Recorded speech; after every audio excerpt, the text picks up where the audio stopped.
exactly. More strange than alienation. Yes, you had a question. I did. Same one. Well, it was, but I have another one. Other than Is this distracting if I just do this? I love it. It helps actually. Other than reading and writing, what's an activity that you feel like is important to your process in writing? Oh, I thought you were going to ask me what else do I do with my life. And I was just You could say staring that at it as well. blankly and just start weeping.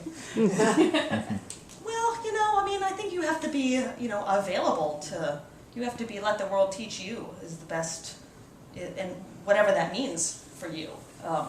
It helps to go out. It helps to talk to people. You know, I have kind of a no headphone, no iPhone policy on the subway.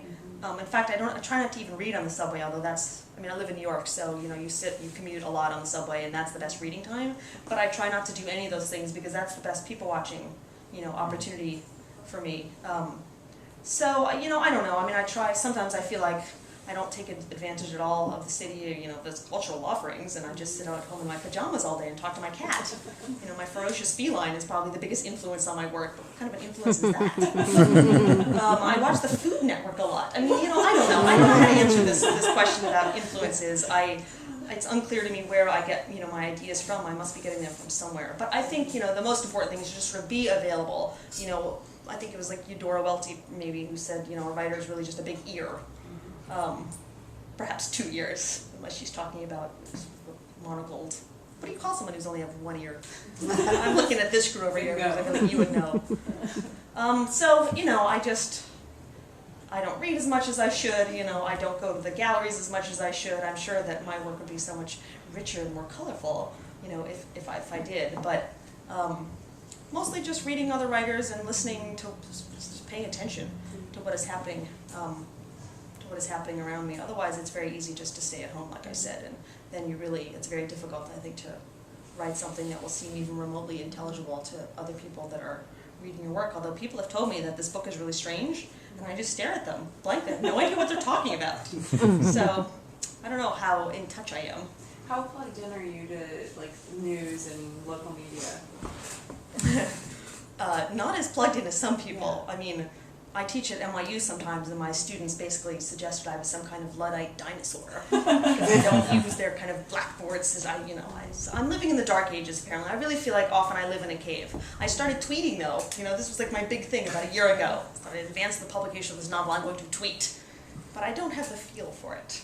I remember reluctantly, you know, I got on Facebook. I thought, I feel like telling you all what my password is, but that's not a good idea. But my password is something to the effect of, I hate this. Yeah. You know, that's. So I'm bad at this. But I do read the paper, if that's the question. I mean, I try to stay abreast of what is happening in the world. But I'm not. Somebody the other day, I think maybe it was Google was canceling their reader feed thing. I'd never even heard of this thing. There was such an uproar. I'm like, what is this thing that they're shutting down? I'm turning into, you know, I think the older I get and the more out of touch, I think my syntax is starting to get inflected or reversed. Like, what is this thing, the internet? You know, I just feel like that is happening to me. I'm turning into my grandmother at, you know, age 38. Does that answer your question, or am I just exfoliating? Exfoliating. Other questions? Anything else?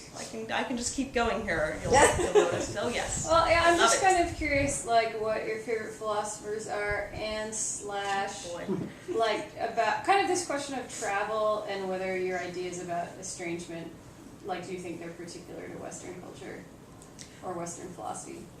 God. No, PJ, you want to help me? What do you think? To say I have a favorite philosopher would indicate that I'm reading copious amounts of philosophy, and this would be untrue. I like to read my William James.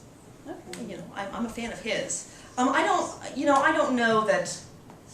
I think that loneliness, or at least isolation, without having a kind of pejorative connotation, is perhaps not a uniquely American concept, but it is pretty American. Mm-hmm. I mean, there's a lot of country songs, for instance. It's not by accident that there's so many country western songs on here. It's because there's this kind of an implicit rapport in our culture between country music, like Man with Nothing But a Gun to Keep Him Warm, and that kind of rugged American individualism, which quickly can turn into isolation and solitude. Of course, there's a big difference between loneliness and solitude is a huge difference, obviously. But I do think that in this country, certainly every kind of, every means of civic and social engagement is in decline.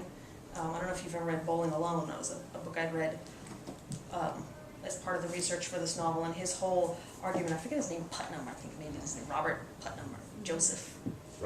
Robert, really? Robert? All right. You know, American Putnam, basically. He and his whole, argument is basically that community is really in decline in this country. You know, we used to have bowling leagues and we used to play cards, and now we just sit at home and do what we do when we're on, with the internet. And that's kind of supposedly one of the ironies of 21st century, not just America, but the 21st century, that we're all more connected than ever. I'm like cutting my hangnail, and you tweet it to your millions of followers. But the upshot, I think, of that is that you're actually much more emotionally and socially estranged, because you don't. When everything is public, then nothing. What does it mean anymore to share when you're sharing everything?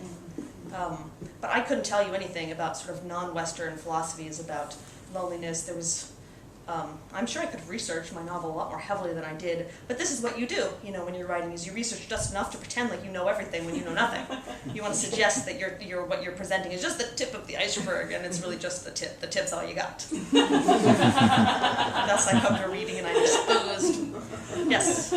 As someone who's known you since you were a little girl, and know that your parents are incredible musicians, how has music influenced you and your life and your thoughts and your emotions? Well, so my mom's a concert pianist, and my dad's an orchestral conductor. So I grew up with a lot of music. But I'm the black sheep, dark horse. No, not dark horse. That's not right. Black sheep. I think I can't read music. I've been trying to teach myself guitar for the past 7 years with appalling results. No one wants to listen to me play. No, I have zero talent for actual musicianship. What I hope, though, is that, when you're trying to write prose at a high level, you try to at least be aware, of the cadence of your sentences and the kind of oral pleasures of, your diction and your word pairings. And I would hope that, at least genetically, I'm sort of maybe just born with some sense of rhythm and, well, that's what you hope. I can't. What's happening over there? She's breaking down.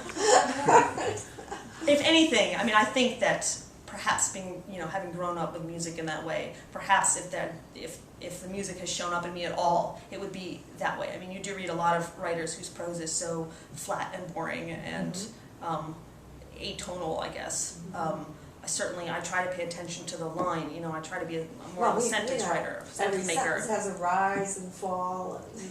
Yeah, although was I telling you guys about this? I don't know. I taught this class the other day in Austin to these 5th graders, and there was this one girl, this 9-year-old girl, who she wrote this, the first chapter of her novel, and it was incredibly moving. It was brilliant, actually. But she had this kind of just innate sense of rhythm and, cadence, and exactly that, the rise and fall. It was remarkable. So some people are just sort of born with that sense, and that might be a kind of a musical talent that's manifesting itself in prose writing. So that's my answer.